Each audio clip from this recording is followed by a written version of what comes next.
रात का समय था। घना अंधेरा फैला हुआ था।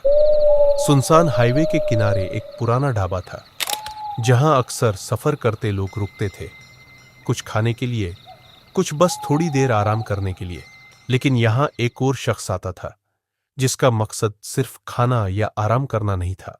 वो था एक खतरनाक सीरियल किलर। रंगा। रंगा एक टैक्सी ड्राइवर था, लेकिन उसकी असली पहचान एक राक्षस से कम नहीं थी।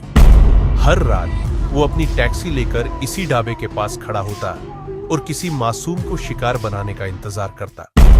हर बार की तरह आज भी रंगा उसी ढाबे पे किसी का इंतजार कर रहा होता है। उसके पास एक जवान लड़का आता है और बोलता है कि क्या आप एक टैक्सी ड्राइवर हो? नहीं, मैं एक पायलट हूँ। क्या?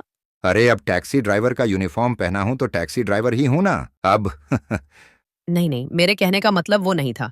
माफ करना, दरअसल मैं अपनी गांव की ओर जा रहा था, लेकिन बीच रास्ते में मेरा बाइक बंद पड़ गया। तो मैं पिछले लगभग 2 किलोमीटर से अपनी बाइक को पैदल ही चलाते आ रहा हूँ। रास्ते में कोई गराज भी नहीं दिखी, और यहाँ पूछताछ करने पे पता चला कि यहाँ से बहुत आगे एक गराज है। तो हम टैक्सी से उस गराज तक जाएंगे और वहां से कोई मैकेनिक को लेके आएंगे इधर, ताकि वो मेरा बाइक ठीक कर सके। अच्छा, तो ये बात है। मैं भी अपने विक्टिम के तलाश में ही था। कस्टमर। मेरा टैक्सी पूरी खाली है। आओ चलो, अपनी बाइक को साइड में लगा लो और उसकी चाबी निकाल लो और बैठ जाओ मेरे सवारी पर। मेरे टैक्सी पर। रंगा आज बहुत खुश हुआ था, क्योंकि उसको आज अपना शिकार खुद सामने से मिल गया था। वरना बाकी के दिन तो उसको मशक्कत करना पड़ता था, जैसे टायर के हवा निकाल देना या तो गाड़ी के साथ कोई छेड़खानी करनी पड़ती थी। फिर रंगा उनका पीछा करता और उनके पास टैक्सी ले जाके शांत स्वर से कहता कि लिफ्ट चाहिए। उसके बाद वह इंसान कभी किसी को ना दिखता था। रंगा टैक्सी पर एफएम रेडियो पर किशोर कुमार के गाने सुनते हुए टैक्सी को तेजी से भगाए जा रहा होता है। घर वालों से झगड़ा हो गया है क्या? क्या? तुम काफी परेशान दिख रहे हो ना? हाँ, वो मेरी माँ जरा आखिरी सांसें गिन रही हैं। उनको मुझे एक आखिरी बार देखने की इच्छा जताई है, इसलिए मैं अपनी हॉस्टल से कुछ दिन की छुट्टियां लेके अपने घर जा रहा हूँ। ओह, लगता है तुम अपनी माँ से बहुत प्यार करते हो। हाँ। तुम फिक्र मत करो, मैं तुमको तुम्हारे माँ के पास ही पहुँचा दूंगा। नहीं, आप इतना कष्ट ना करें। मेरा बाइक रिपेयर हो जाएगा तो मैं खुद घर चले जाऊंगा। मैं तुम्हें मार के तुम्हारे माँ के पास पहुँचा दूंगा। ये सुनते ही वो लड़का घबराते हुए बोलता है कि ये आप फिर से कोई मजाक कर रहे हो ना? रंगा खूब जोर से हंसते हुए बोलता है कि नहीं, मैं कोई मजाक नहीं कर रहा। नहीं, आप ऐसा नहीं कर सकते मेरे साथ। घर पे मेरी माँ मेरा इंतजार कर रही हैं। प्लीज मुझे जाने दो, मुझे मत मारो। मैं आपके आगे हाथ जोड़ के भीख मांगता हूँ।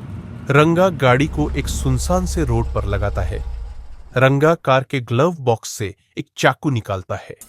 वो लड़का कार का दरवाजा निकालने का कोशिश करता है, लेकिन रंगा ने दरवाजा लॉक कर दिया होता है। रंगा गाड़ी से उतर के उस लड़के को कार के बाहर खींच के निकालता है। वो लड़का घबराते हुए रोते हुए अपनी जान की भीख मांग रहा होता है। तभी वो रंगा को एक जोर का धक्का देता है और जंगल की ओर अपनी पूरी जान लगा के भागना शुरू करता है। रंगा भी उसके पीछे भागना शुरू करता है। अबे रुक, कहाँ भाग रहा है चूजे? ज्यादा भगा मत मुझे, वरना तुझे बहुत बुरी मौत मारूंगा। लड़का एक घने पेड़ के पीछे छुप जाता है और मन ही मन भगवान का नाम लिए जा रहा होता है। लेकिन रंगा को उस लड़के की छाया दिख जाती है। वो धीरे से उसके पास जाता है और उस लड़के को पकड़ के खूब पीटता है, एकदम लहूलुहान कर देता है। फिर अपना चाकू निकालता है और उस लड़के के पेट में तब तक घोंपता है जब तक उसकी जान नहीं निकल जाती। रंगा अपने कार की डिक्की से एक कुल्हाड़ी, फावड़ा और पेट्रोल लेके आता है। वो उस लड़के के लाश के छोटे छोटे टुकड़े करता, फिर एक गहरा गड्ढा खोदता है, उसमें उन टुकड़ों को डालता है, उन पर पेट्रोल छिड़कता है और फिर आग लगा देता है। उस जलती हुई आग के चारों ओर वो घूम घूम कर नाचता है, जैसे किसी शैतानी अनुष्ठान का हिस्सा हो।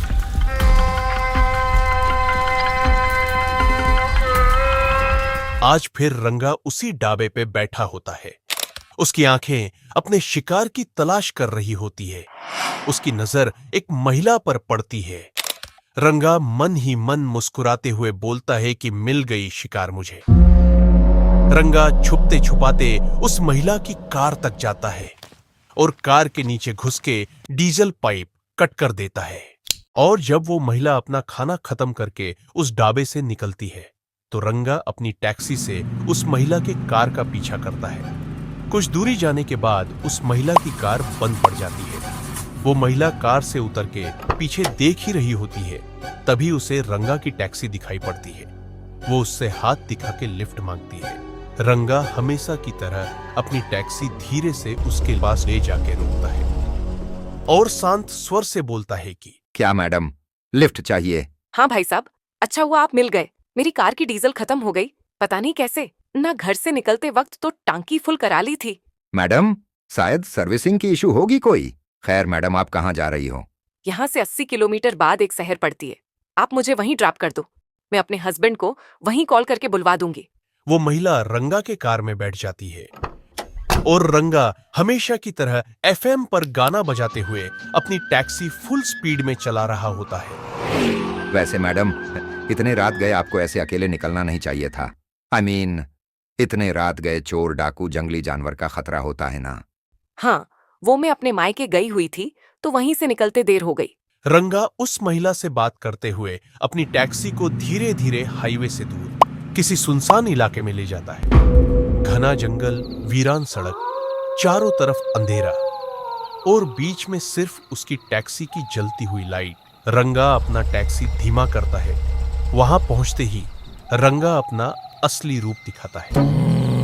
ग्लव बॉक्स से धीरे से अपना चाकू निकालता है और उस महिला के गले पर रख देता है। चिल्लाने की कोशिश मत करना, और वैसे भी यहाँ कोई नहीं सुनने वाला। ये आप ऐसा क्यों कर रहे हो? आपको कितने पैसे चाहिए बताओ, मैं दे देती हूँ। मेरे सारे गहने ले जाओ, लेकिन प्लीज मुझे जाने दो, मुझे मत मारो। मेरे पेट में मेरा 1 महीने का बच्चा भी है। प्लीज मेरे बच्चे के खातिर मुझे छोड़ दो, प्लीज प्लीज। लेकिन रंगा उस महिला पर एक दया नहीं करता है। वो उसे भी बड़ी बेहरमी से मार देता है।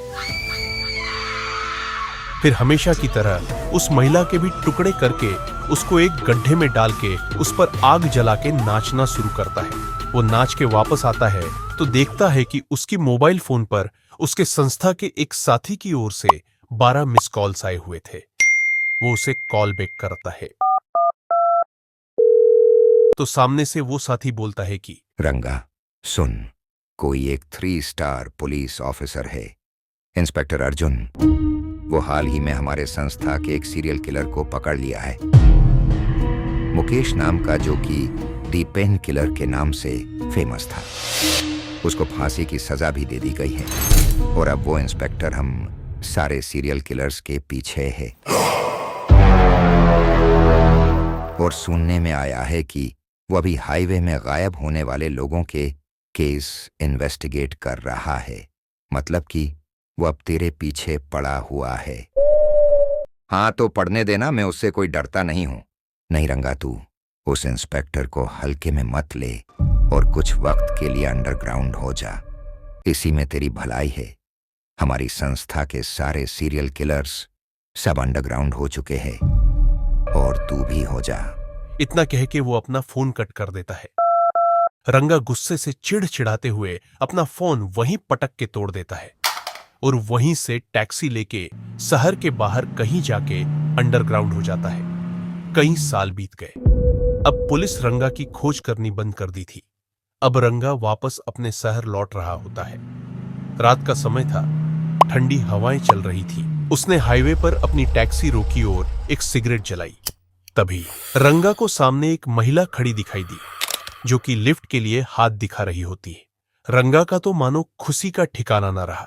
वो मन ही मन सोचा कि आखिर इतने सालों बाद उसके शहर में वापस लौटते ही उसे शिकार मिल गई। रंगा इशारा करता है, लिफ्ट चाहिए? महिला ने धीरे से हां में सिर हिलाया और टैक्सी में आके बैठ गई। उस महिला के बैठते ही रंगा के आंखों में वही दरिंदगी चमकने लगी। तो आखिर क्या बात है? बड़े खुश दिख रहे हो। अरे वाह, आप तो बिल्कुल मेरी बोली बोलते हो। हाँ, काफी सालों बाद मैं अपने शहर लौट रहा हूँ ना, तो उसी की खुशी है। रंगा रोज की तरह अपनी टैक्सी किसी सुनसान इलाके में ले जाके रोकता है।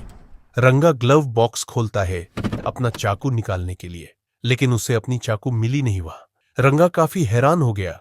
उसका पसंदीदा चाकू उसे वहां मिल नहीं रही होती है। इतने में पीछे से वो औरत हंसते हुए बोलती है कि क्या हुआ, चाकू नहीं मिली क्या? रंगा एकदम हैरान हो जाता है क्योंकि वो चाकू ढूंढ रहा है। ये बात इस औरत को आखिर कैसे पता चली? वो तेजी से पीछे मुड़ता है तो देखता है कि वो औरत पीछे की सीट में नहीं थी। फिर अचानक से कार अपने आप से चलनी शुरू हो जाती है। फुल एक्सेलरेशन के साथ गाड़ी तेजी से चल रही थी। रंगा लगातार खिड़की दरवाजा खोलने की कोशिश कर रहा था, लेकिन वो नाकाम हो रहा था। आज पहली बार रंगा इतना घबराया हुआ होगा। मुझे पहचाना? तुम कौन हो? मैं वही गर्भवती महिला हूँ जिसको तुमने पिछले बार मार के भागे थे। अब कार रुक जाती है। वो महिला अब उसके ठीक कार के आगे खड़ी हुई थी। उसकी आंखें पूरी काली थी, चेहरा एकदम सफेद। हाँ, याद आया मुझे कि मैंने तुम्हें और तुम्हारे बच्चे को कैसे बेरहमी से मारा था। अब तुम भी मुझे वैसी ही मारोगी, ना तो डरना कैसा अब। रंगा जोर जोर से हंसने लगा। वो महिला रंगा को एकदम गुस्सैल नजरों से देख रही होती है। तभी रंगा को अपने शरीर के अंदर से काफी दर्द महसूस होती है। इतना दर्द कि वो सह नहीं पाता। रंगा की हंसी अब चींख में बदल गई। उसके शरीर से खून निकलने लगी, आंख, कान और नाक से। रंगा को अपने शरीर के अंदर जलन की एहसास होने लगी। अब उसका शरीर आग पकड़ने लगी थी। धीरे धीरे वो आग अब टैक्सी को भी पकड़ ली और वो महिला उस जलती टैक्सी के चारों ओर घूम घूम के ठीक उसी तरह नाचने लगी जैसा रंगा नाचा करता था। आग बुरी तरह से फैल गई और कुछ ही समय में रंगा का शरीर अब राख में बदल गई। उस महिला का बदला पूरा हुआ और वो गायब हो गई। और आज भी वह महिला उस रास्ते से गुजरने वाले हर गाड़ी पर अपनी नजर बनाए रखती है, ताकि जो उसके साथ हुआ वो और किसी के साथ ना हो। अगली सुबह पुलिस को हाईवे के किनारे एक जली हुई टैक्सी मिली। रंगा की पूरी शरीर गल गई थी। बची थी तो बस उसकी आधी खोपड़ी। किसी को नहीं पता चला कि उसके साथ क्या हुआ। यहां तक वीडियो को देखने के लिए आपका बहुत बहुत शुक्रिया। और अगर आपके पास भी कोई कहानी है और उसे आप हमारे साथ शेयर करना चाहते हो तो हमें जीमेल पे या तो इंस्टाग्राम पर डीएम कर सकते हैं। और जाते जाते ये जरूर बताते हुए जाइएगा कि आपको कहानी कैसी लगी। फिर मिलेंगे आपसे एक और न्यू वीडियो के साथ। शुभ रात्रि।